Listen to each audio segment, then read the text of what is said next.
지금부터 제가 속을 끓이던 그 이야기를 한번 해보도록 하겠습니다.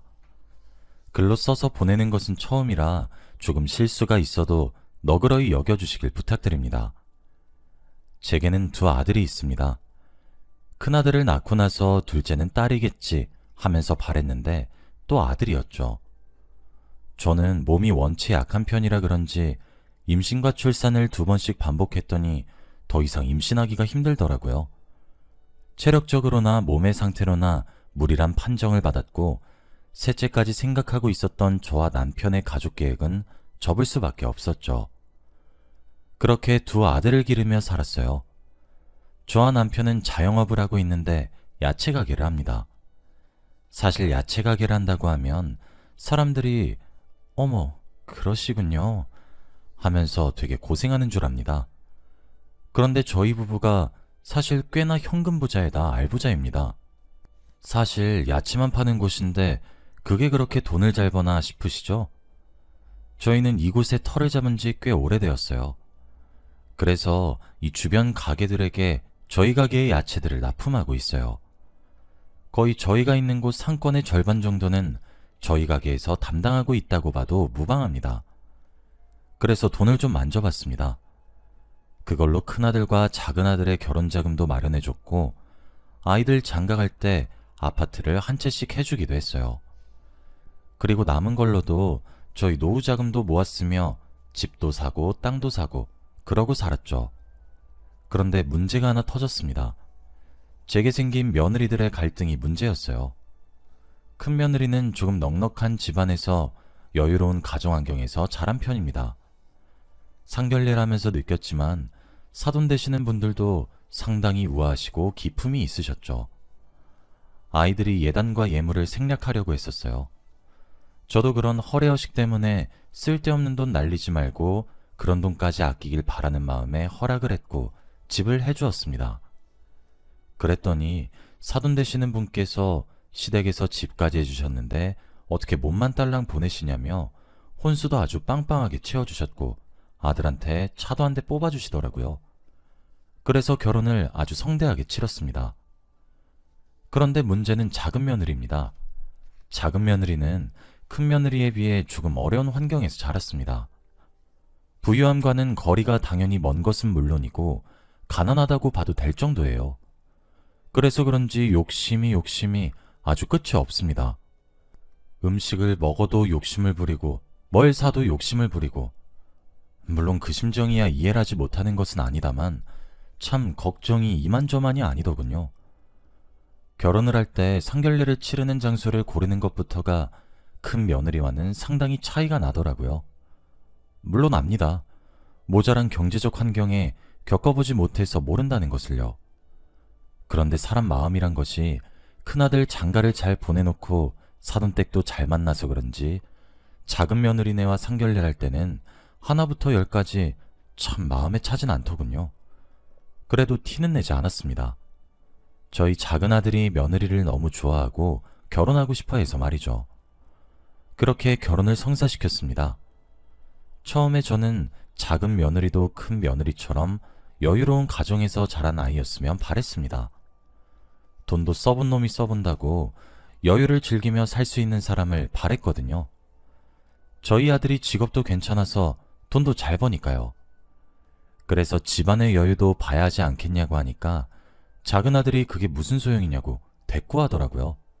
자신은 너무 사랑하고 있다고 아들이 좋아한다는 이유 하나만으로 말이에요.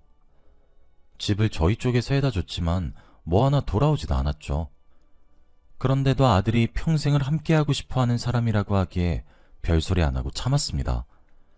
그런데 결혼 이후 작은 며느리의 본색이 드러나더라고요. 작은 며느리는 아들과 결혼하고 딱 한 달 뒤에 회사도 때려치웠어요. 그리고 저희 부부를 조르기 시작했습니다. 저희 부부가 상가 건물 하나 가지고 있어요. 거기서 들어오는 월세도 꽤 쏠쏠하거든요. 그런데 작은 며느리가 그곳 1층 상가에 있는 가게를 빼고 자신이 커피숍을 개업하고 싶다고 하더라고요. 그래서 리모델링하고 월세 낼 정도의 미천은 있냐고 물었더니 가족끼리 왜 이러세요? 하면서 대꾸를 하더라고요. 그때부터 저도 속으로 애가 보통이 아니겠구나 생각했습니다. 그리고 당연히 그 말은 받아들여주지 않았죠. 게다가 심지어 그 상가 1층에는 홀어머니를 모시고 열심히 살아가고 있는 한 청년이 운영하는 밥집이었습니다. 상가에 있긴 하지만 사람들이 꽤나 몰릴 때는 많이 몰려서 장사가 꽤 되는 걸로도 알아요. 저한테도 얼마나 깍듯하게 잘 대하는지 딸이 있었음 사위 삼고 싶어질 정도로 싹싹한 청년입니다. 그리고 요즘 세상에 홀어머니 모시고 사는 효자들이 어디 있습니까? 그런 마음도 너무 기특하고 예뻐서 월세도 엄청 싸게 받고 있습니다. 그렇게 했더니 매달 저희한테 고맙다 인사도 하고 좋은 과일이나 이런 거 사면 꼭 하나씩 챙겨다 주고 그럽니다. 그래서 제가 1층 상가는 이러한 사정이 있어서 쫓아내고 싶지도 않고 쫓아낼 생각도 없으니 신경 끄느라 일갈했어요. 저는 그렇게 그 이야기가 끝이 난 줄 알았습니다.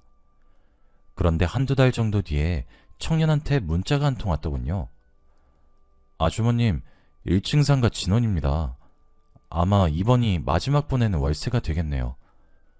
보증금은 어떻게 돌려받아야 하는 건진 모르겠지만 마지막 계약이라고 얼굴도 안 보여주시다니 그건 좀 섭섭합니다. 시간 되면 가게로 들려주십시오. 그동안 싼 가격으로 임대 내주셔서 너무 감사드리고 밥 한 끼 대접하겠습니다. 라고요. 당연히 전 의아하고 당혹스러웠어요. 왜 마지막 월세라고 하는 거지 싶어서 말이에요. 남편한테도 얘기했더니 자신도 모르는 이야기라고 하더라고요. 이상하다 이상하다 하면서 남편이랑 그 길로 그 청년네 가게로 찾아갔습니다. 선한 얼굴로 미리 연락하고 오셨어야죠 하길래 간단한 안부만 전하고 자초지종을 물었습니다. 마지막 월세가 무슨 말이냐고 말입니다. 그랬더니 그 청년이 하는 말이 아주 기가 막히다는 겁니다. 아주머님 모르셨어요? 아주머님이 저희와 계약 그만둔다고 하시잖아요. 급전이 필요한데 저희가 월세를 너무 적게 내고 그래서 나가주셨으면 한다고 하셨다고 하던데요. 제가 그래서 그럼 월세를 올리겠다고 해도 당장 목돈이 필요하다고 하셨다고. 그래서 저희 보고 2달 내로 가게 정리해달라고 하셔서 그렇구나 했었거든요. 그동안 저희 사정 봐주셔가지고 월세도 남들 내는 거 절반만 내게 해주시고 그러셨어가지고 저희도 도움이 되어야 한다 싶어서 바로 가게 빼는 중이었어요.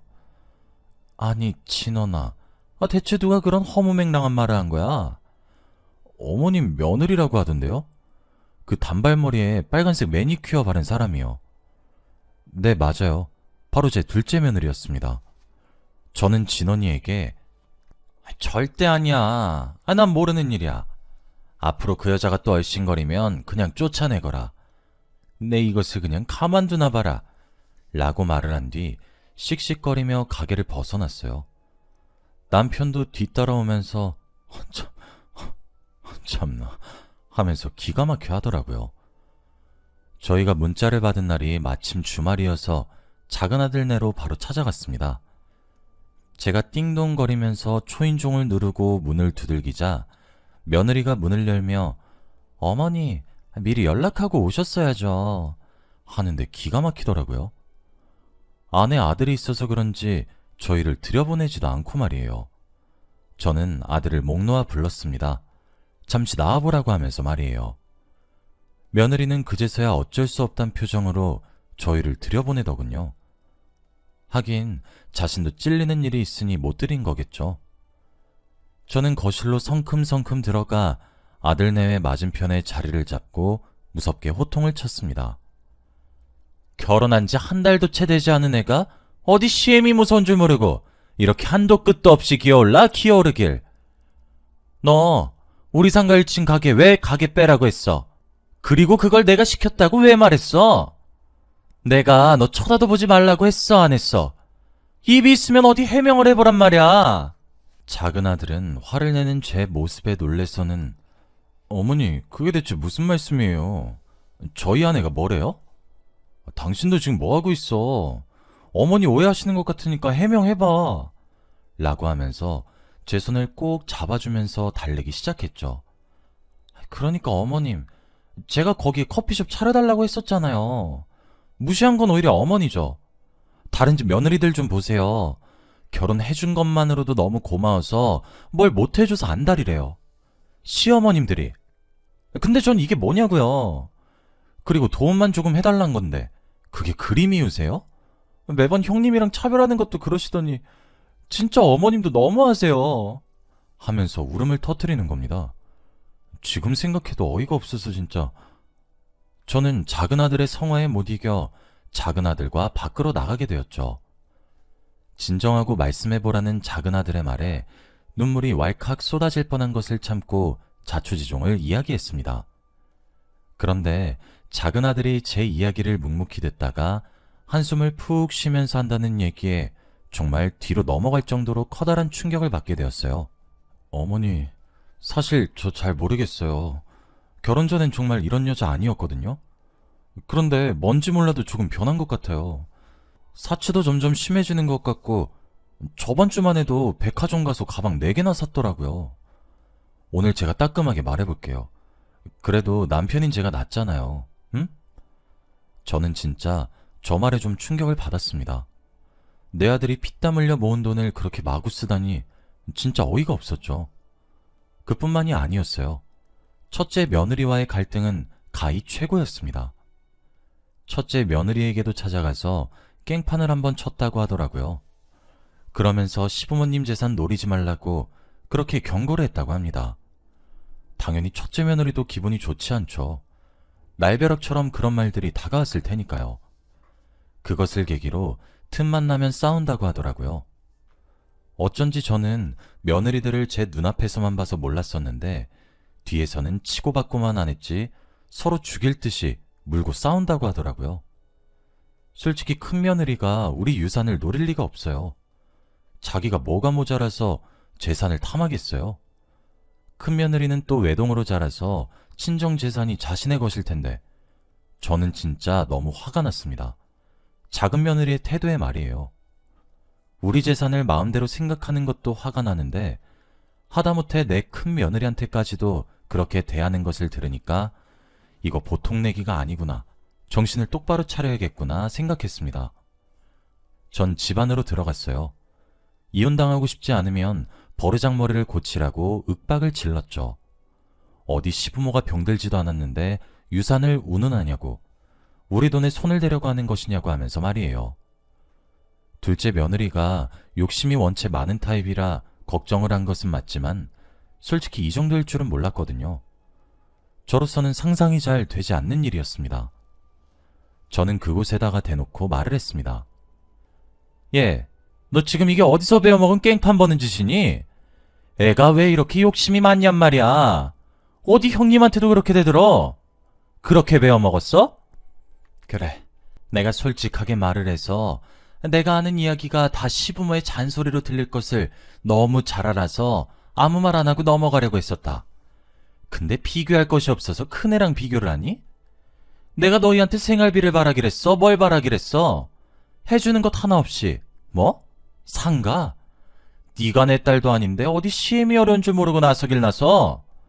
사달라는 것들 다 사달라는 건 어디서 배워먹은 버르장머리야? 큰애는 결혼할 때 어디 너랑 비교가 되었는 줄 아니? 너랑 차원이 다른 애야. 네가 큰애만큼 나한테 이쁨 받겠다 노력을 한 줄기라도 했니? 뭘 했니?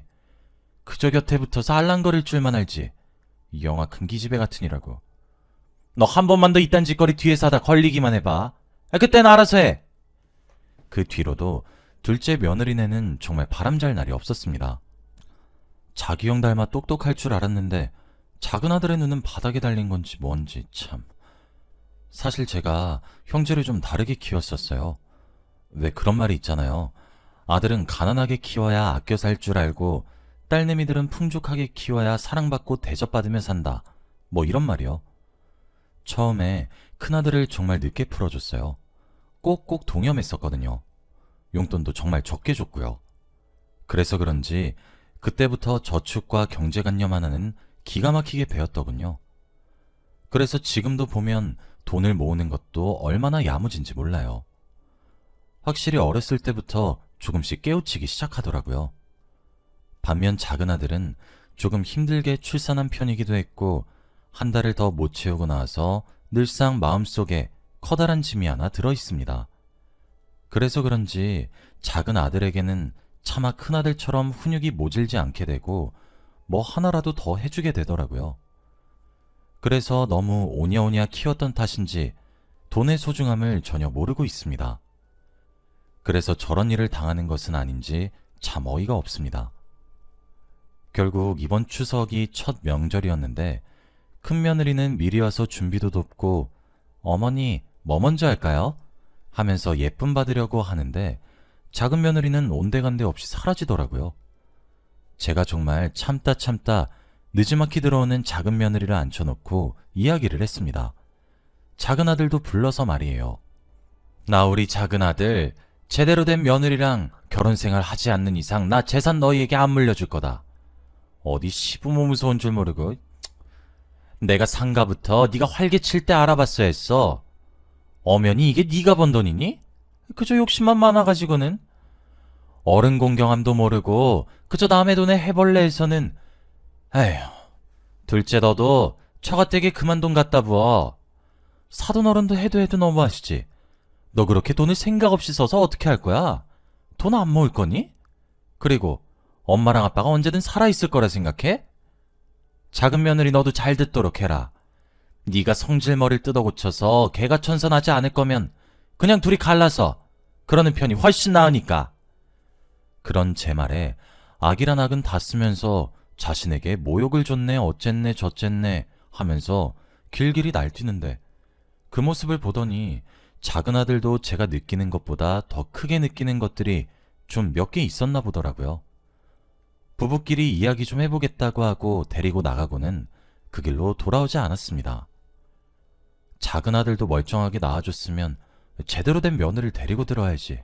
아휴, 제가 많은 걸 바라는 것도 아니고 큰 며느리 같은 아이만 데려오라 하는데 그걸 하나 제대로 못해서야.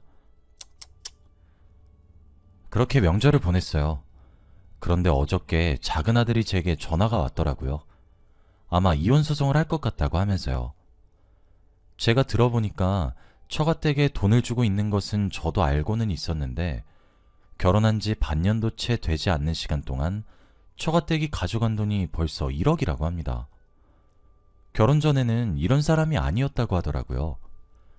참하고 조용하고 희생정신 있는 그런 천사 같은 이미지였다고 하는데 어찌 저리 여자 보는 눈이 없는지 가식을 떠는 것과 진실됨은 구분할 줄 알아야 하지 않겠습니까?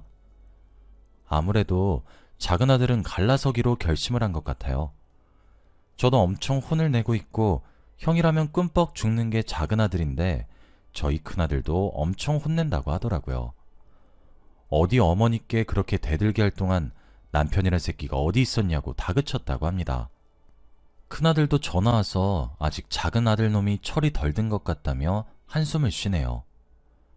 그리고 저는 그동안 마음고생한 큰 며느리에게 금두꺼비 한 상을 선물해 주었어요. 큰 며느리가 얼마나 마음고생했겠어요. 시부모 앞이라고 그래도 하나뿐인 동서라고 챙기는 모습이 어쩜 그리 속이 깊은지. 아들이 둘 있지만 한 명만 멀쩡한 며느리를 데려온 것 같아 참 씁쓸합니다. 모자람 없이 키운다고 키웠는데 둘째 놈이 모자란 것 같아서요. 아직 뭐 이혼을 할지 말지 정확하게 정해지지는 않았는데 아마 하지 싶습니다. 이제 눈에 가시 같은 작은 며느리를 안 봐도 될 것 같아 속이 벌써부터 시원하네요. 제 이야기는 여기까지입니다.